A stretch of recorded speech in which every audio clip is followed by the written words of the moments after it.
कक्षा 10 पाठ 1 भक्ति धारा। आप सभी बच्चों के लिए भोपाल से सामग्री भेजी जा रही है, लेकिन कुछ बच्चे प्रश्नों के उत्तर नहीं लिख रहे हैं, इसलिए मैंने उनके लिए वीडियो बनाया है। ये तो आप कॉपी बनाएं और इन प्रश्नों के उत्तर लिखें, याद करें।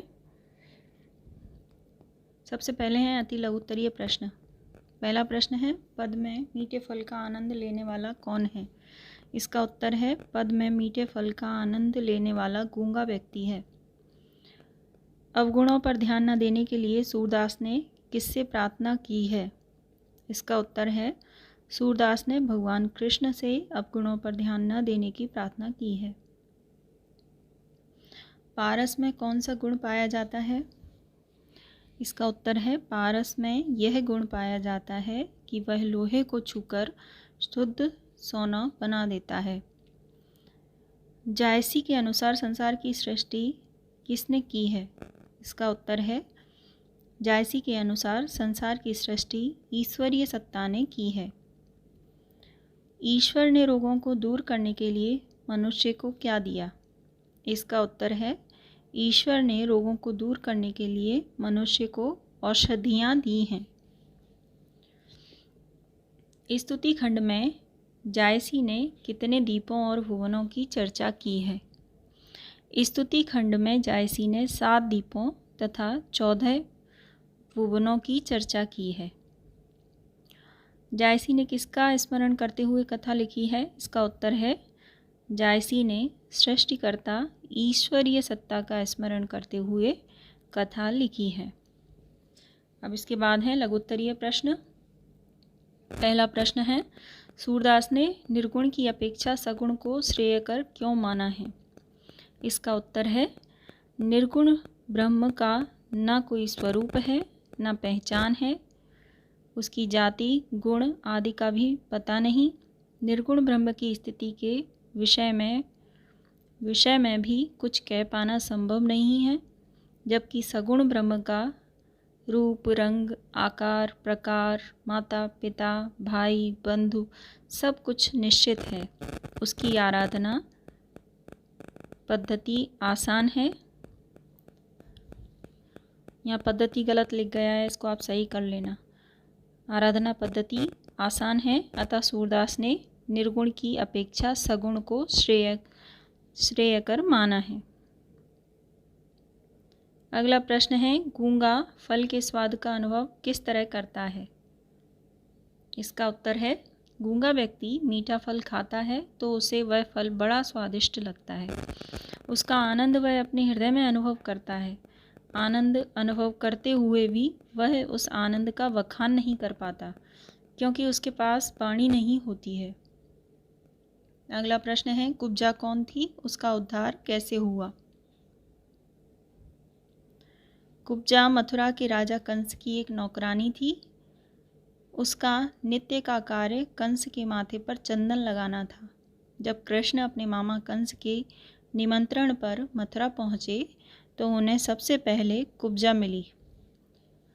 उसने कृष्ण के चंदन लगाया। भगवान कृष्ण ने कुब्जा के कुबड़ पर एक हाथ रखा और अपने पैर से उसके पैर को दबाकर एक झटका दिया, जिससे वह सीधी हो गई और अनुपम सुंदरी बन गई। इस प्रकार कृष्ण ने उसका उद्धार किया। अगला प्रश्न है, सूरदास ने स्वयं को कुटिल खलकामी क्यों कहा है? इसका उत्तर है, सूरदास भी सांसारिक व्यक्ति हैं। संसार में कुटिलता, दुष्टता एवं कामुकता का खुला व्यापार चल रहा है। सूरबीन भावों से निर्लिप्त नहीं रह सके होंगे, अतः उन्होंने अपनी कमियां स्वयं स्वीकार कर अपने उद्धार की बात कही है। जायसी के अनुसार परमात्मा ने किस किस तरह के मनुष्य बनाए हैं? इसका उत्तर है, जायसी के अनुसार परमात्मा ने अनेक प्रकार के मनुष्य बनाए। उसने राजा बनाए और उनके भोग विलास की व्यवस्था की तथा उनकी सवारी के लिए हाथी घोड़े बनाए। उसने किसी को ठाकुर तो किसी को दास बनाया। कोई भिखारी बनाया तो कोई धनी बनाया। इसके बाद है दीर्घ उत्तरीय प्रश्न।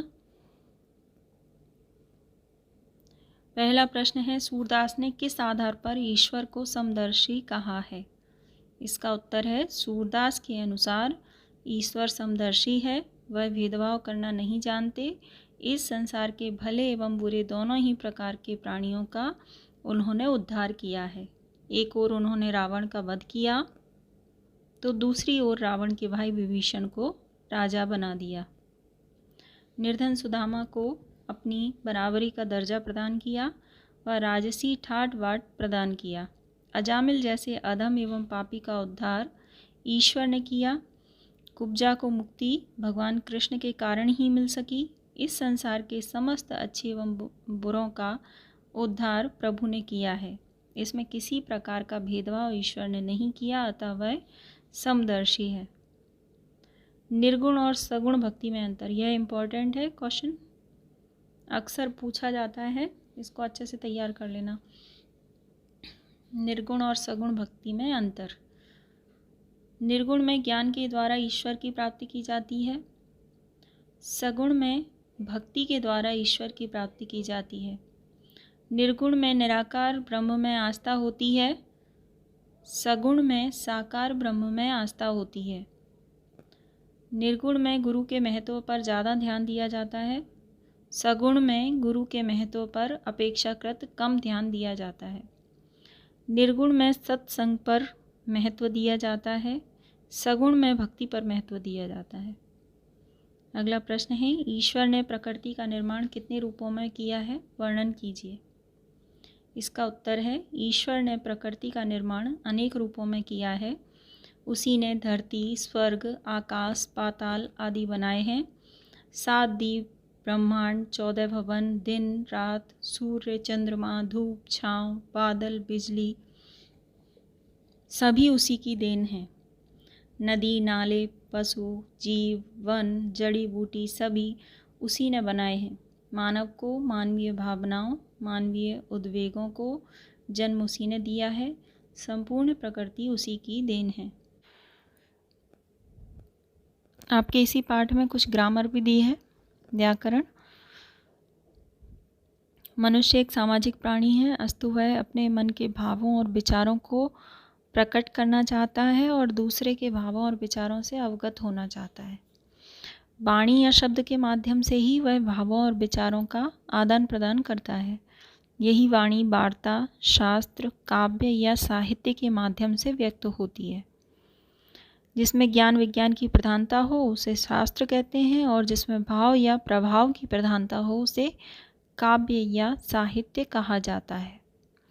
दूसरे शब्दों में समस्त भाव प्रधान साहित्य को काव्य कहते हैं। विद्वानों ने काव्य के विभिन्न लक्षण बताए हैं। आचार्य विश्वनाथ के अनुसार रसयुक्त वाक्य ही काव्य है। वाक्यम रसात्मकम काव्यम। तो आपको केवल इतना करना है, इसमें ये जो काव्य की परिभाषा दी है इसको लिखना है। इस परिभाषा को लिख लेना आप कि रसयुक्त वाक्य ही काव्य है और किसके द्वारा दी गई है? आचार्य विश्वनाथ के द्वारा। इसी तरह एक और परिभाषा है पंडित राज जगन्नाथ। रमणीय अर्थ के प्रतिपादक धर्म को काव्य कहते हैं। रमणीयार्थ प्रतिपादकः शब्दः काव्यम। इस परिभाषा को भी आप लिख लें, कॉपी में नोट कर लें। आचार्य रामचंद्र शुक्ल के अनुसार जिस प्रकार आत्मा की मुक्तावस्था ज्ञान दशा कहलाती है, उसी प्रकार हृदय की मुक्तावस्था रस दशा कहलाती है। हृदय की इसी मुक्ति की साधना के लिए मनुष्य की वाणी जो शब्द विधान करती आई है उसे कविता कहते हैं। ये आचार्य रामचंद्र शुक्ल के अनुसार दी गई परिभाषा है। जयशंकर प्रसाद ने काव्य को आत्मा की संकल्पनात्मक अनुभूति कहा है। तो आपको इन चारों परिभाषाओं में से जो भी परिभाषाएं अच्छी लगें, 2 परिभाषाएं आप कॉपी में नोट कर लें और याद कर लें उन्हें। सभी विद्वानों के निष्कर्षानुसार भाषा के माध्यम से सौंदर्यानुभूति की अभिव्यक्ति काव्य है। काव्य के भेद या काव्य के प्रकार। तो काव्य के बाह्य रूप के आधार पर दो भेद किए जाते हैं। दो प्रकार हैं काव्य के, पद्य काव्य और गद्य काव्य। पद्य काव्य में छंद अथवा नियमित लय का प्रयोग किसी न किसी रूप में अनिवार्य रूप से किया जाता है, किंतु गद्य काव्य में उसका प्रयोग नहीं हो सकता। तो पद्य काव्य में छंद होते हैं और उनकी लय होती है, उन्हें गाया जा सकता है, जबकि गद्य काव्य में यह नहीं होता। पद्य काव्य के प्रमुख दो भेद हैं, मुक्तक काव्य और प्रबंध काव्य। मुक्तक काव्य में प्रत्येक छंद अपने आप में स्वतंत्र और पूर्ण रहता है। जैसा कि यहाँ नाम से ही स्पष्ट है, मुक्तक जो मुक्त है वह काव्य। तो मुक्तक काव्य में प्रत्येक छंद अपने आप में स्वतंत्र और पूर्ण रहता है। इसमें पूर्वापर संबंध नहीं रहता। पूर्वापर संबंधी इसका अर्थ ये है कि पिछला जो छंद या पद है उससे संबंध नहीं रहता। अतः छंदों या गीत का क्रम बदल देने पर भाव स्पष्ट करने में असुविधा नहीं होती।